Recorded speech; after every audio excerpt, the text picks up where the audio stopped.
Little did I know when I was a farm boy at a dairy farm in Thief River Falls, Minnesota, that years later, my wildest dreams would come true just because I was playing with cameras and halfway decent at writing stories in my English class. Well, I remember when he was kicking around the idea of creating Wendigo images, and we were all sitting around, he's like, man, I don't know if this can work. Do you think it can work? I'm like, well, dude, you're taking the best photos I've ever seen. I mean, it was like magic. And the images that Mitch put together would just shine. When they come up on the screen, you couldn't believe that you were there and saw it. That's what came out of it. It was like voodoo. I mean, it was really cool.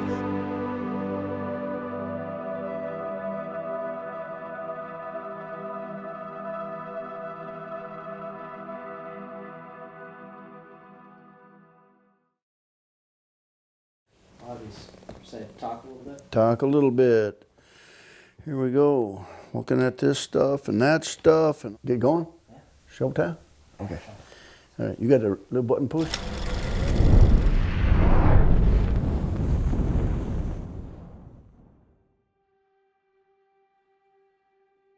I went to a conservation camp in Aiken, Minnesota. I learned about fly fishing, canoeing, backcountry camping. It's the first time I ever heard the word environment.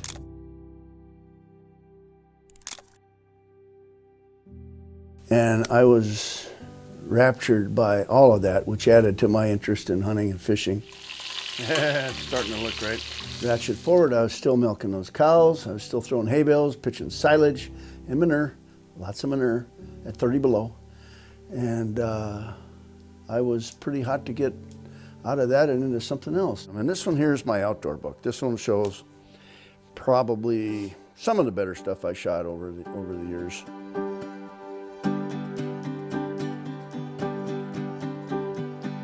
So I was taking pictures for the 4-H group, the FFA group, bringing them down to the local newspaper, and I'd go in the library 3 or 4 days later, and there's my pictures. Like, what? You can make a living doing this? Are you serious? So if you see where this is put up, I either had to have a tree stand here, or I would hang out of a nearby tree to shoot those kinds of images. This one was cool shot of a dog on a duck hunt we did for somebody. This is shot for Nikon. That's Lee and Tiffany on a country road at their place. And here we are, 56 years later, still hacking away at it. And I don't have to milk cows anymore. Why do we put on so much bacon? Because it's bacon. If you could describe Mitch in one word, what word would you use? Oh boy, one word, wow, that's tough. Do you want me to say what I really think about Mitch? Let's see, where to start about Mitch Kezar. Well, I've known that guy for over 25 years. I started working with Mitch in 1991, and he was coming from a corporate background. I had all of these slides that I had shot over the years, and we needed to get them out, and I was too busy shooting to sit and do all of the nitty-gritty paperwork stuff. And so she started by taking the slides I had and sending them to London, to Tony Stone, and that's how that all started. Fast forward about 5 years, and because of his moving into the outdoor industry, went to my first SHOT Show. I looked around the SHOT Show, and I kept looking at all the imagery that was there, and I thought, well, Advertising was so bad. man, I can beat this stuff. Here's how. Because I'd already had all this experience at real life stuff, I figured I can recreate real life stuff with your product and make it shine and make it credible and make it look real. Well, that motif worked like crazy. And the shooting just got better and better and better. Really did change the whole aesthetic of that show and advertising in that world. Best life ever, and it lasted for a lot of years. All right, this stuff will be happy and safe. This can go back in here. Right, so you're gonna have to help me get set up here. Well, the left one goes in the left boot. John Stone is a guy I met at the coffee shop. He's just got in and we started talking fly fishing for some reason. And he said he was struggling with it. He'd done it a little bit, but so I'm helping John get his casting figured out.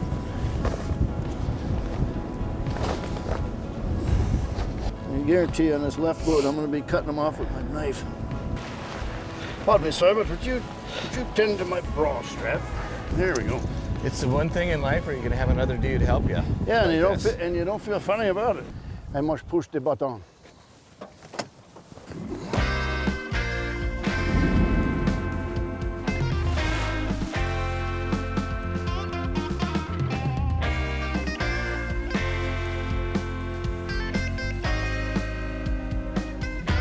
Strip and plug, pull it up and go.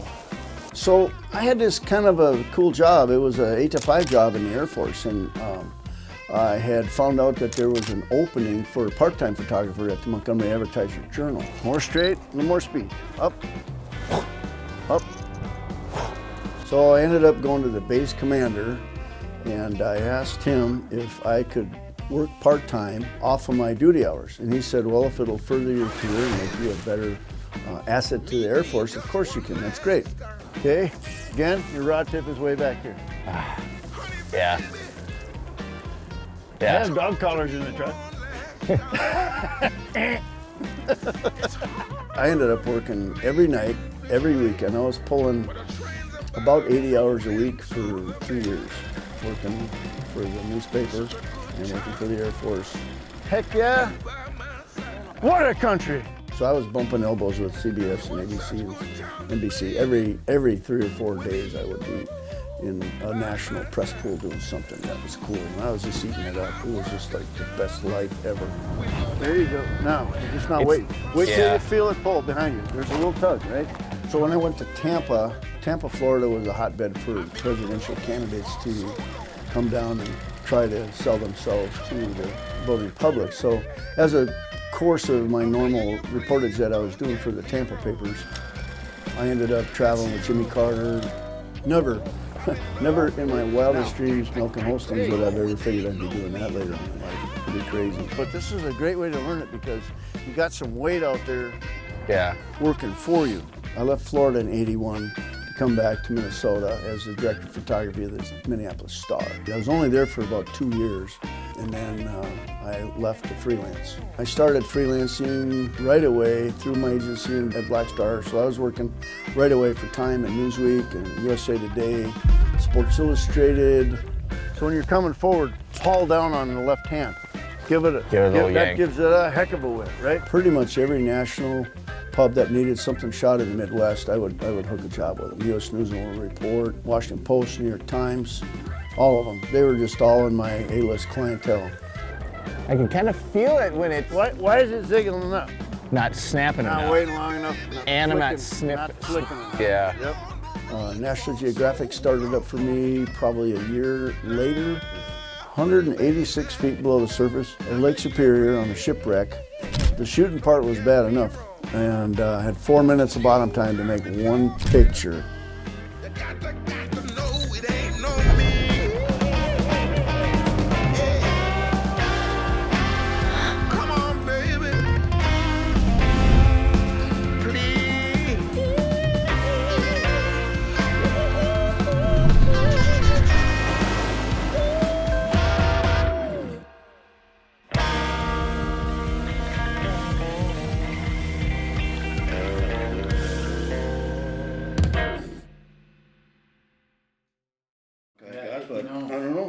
If we were smart, we would have It's archived okay. this stuff, right? 50 years from now, nobody's going to care about any of this crap. Mitch Kezar and I met, I think we figured it was probably at least 15 years ago. All the corn was blighted out because it was drouthy. Yeah. And We had a shoot in Ohio Pile, Pennsylvania. And I had seen Mitch's work a number of times. He'd been involved with North American Hunter for a long time. He was one of probably the top 5 hunting outdoor affinity photographers in the world. Yeah. And the bags were leaking and there was blood frozen all over. It looked like somebody put a blood bomb on the top of my truck. He said, "You mind explaining I was that?" supposed to art direct him and help him set up the scenes. Well, the one thing I learned immediately was there really wasn't any art directing Mitch Kezar. We were making rain there, so he knew what he was supposed to be doing, and he just set it up. And I've never seen somebody shoot film so quickly and reload so fast as Mitch Kezar. It was hard to keep up with him. And that's why I think in the outdoor industry, when it comes to outdoor photographers, Mitch is at the top. I get all this wet clothes off, and Michael Kinn is there, and he's just giggling. Why? Remember the clothes? This was women's clothing. Oh, jeez. Remember that? You guys put me in. Now, a lot of people can have a lot of gear, but how to use it, where to use it, when to use it is another thing. And Mitch was a master at that. Back then, Mitch would actually have a trailer full of props and create a scene no matter what the season was. And he had a real knack for being able to take a green summer day and make it look like fall. North American hunter was like, can you make rain? I can learn to make rain. Mitch was making rain with a pump, pulling water out of a swamp, and he was running a fog machine to create fog in the background, and somehow made it work. I said, wow, what if it's a foggy day? And I thought, wait a minute, I can do that.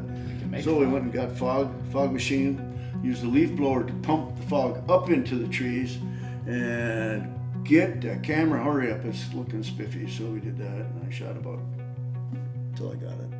Get into the world and make it as real as you can. I'll carry this guy. I'm gonna be, that's pretty spiffy. Are you ready, Dad? I look at it this way. So the recipe for success was born out by my Air Force time. It was born out by my 4-H time, by my FFA time. All those people were given and given and given to me. What am I gonna do? Just be a different person later because I got something that started to work? No. I was able to watch Mitch mentor my son, watching him out of the corner of my eyes, standing there with Mitch, showing him the back of the camera, and Mitch kind of giving him pointers. And you know, Mitch is a great teacher. Always willing to share what he does and how he does it. Yeah, I had grandparents, but they all passed away when I was pretty young. My parents don't really hunt or shoot, and I've always wanted to. So when I met Mitch, I was excited to know somebody that had such a wealth of knowledge and obviously a passion for teaching. All the stuff that I'm passionate about has just completely consumed my world. And now I'm in this phase where I feel an incredible need to give back to people that want to have the fun I had. Want me to help you? Yeah. Now I'll go upside down with it and shake it out.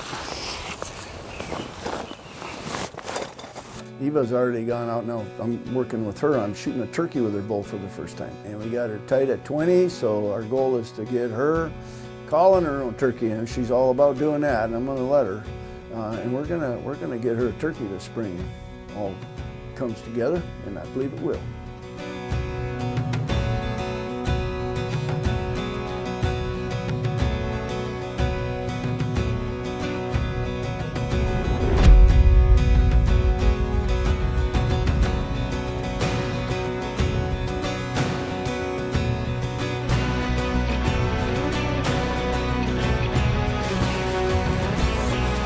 We'll see.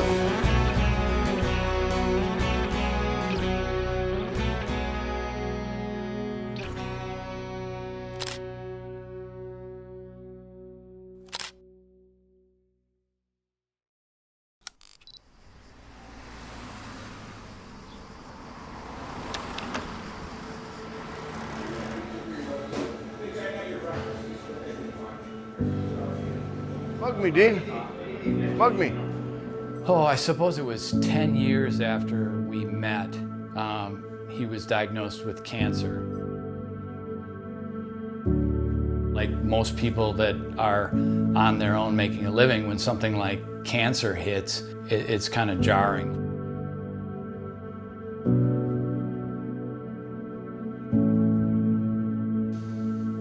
Got through that, but that was a game changer for me. All of a sudden, first time in my life, I felt not invincible. Maybe let's put it.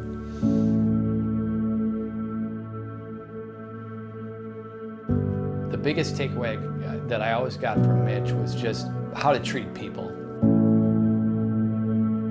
He's never met a stranger.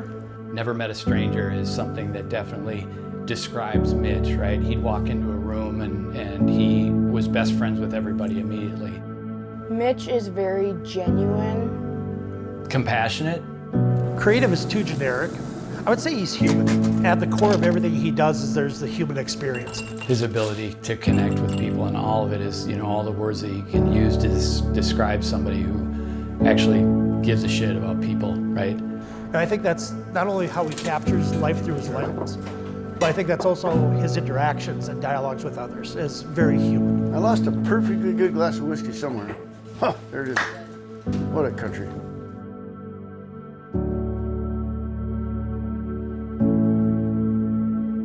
I think you do find out that, as time goes on, the miles catch you. And I got plenty of miles, but I've been rich beyond my wildest dreams as far as the stuff I've gotten to see over the years.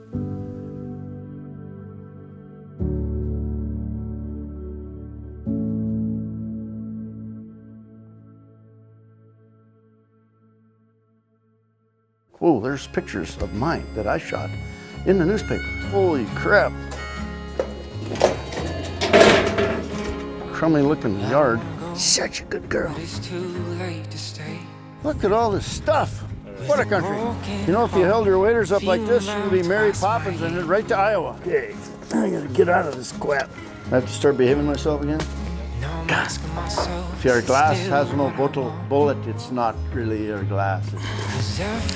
Ow. Very nice. We're flipping the large burgers. That's hot. That's hot.